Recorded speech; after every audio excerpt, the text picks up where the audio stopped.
এই দেখুন বন্ধুরা, নারকেলের পুরটা করার জন্য পুরটাই দেখুন ফুটে গেছে এবং একটুখানি এই দেখুন হাতে নিয়ে দেখবেন এরকম চ্যাটচ্যাটে হয়ে গেছে।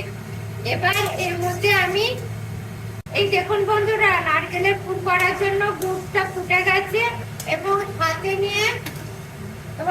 নিয়ে দেখতে হবে এই দেখুন কিরকম চ্যাটচ্যাটে হয়ে গেছে, তাহলে ভাববেন যে এটা পারফেক্ট পুরটা হয়ে গেছে। এবার এর মধ্যে আমি একটা নারকেল নিয়েছি, এই দেখুন নারকেলের পুরাটা দিয়ে দিলাম, এর মধ্যে আমি নারকেলের পুরাটা দিয়ে দিলাম।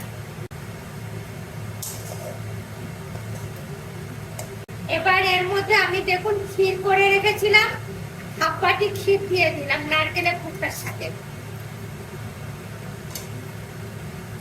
তাতে নারকেলের পিঠাটা খেতে খুব সুন্দর লাগবে। এই দেখুন বন্ধুরা, নারকেলের পুরটা হয়ে গেছে, এবার এটাকে আমি নামিয়ে নিচ্ছি।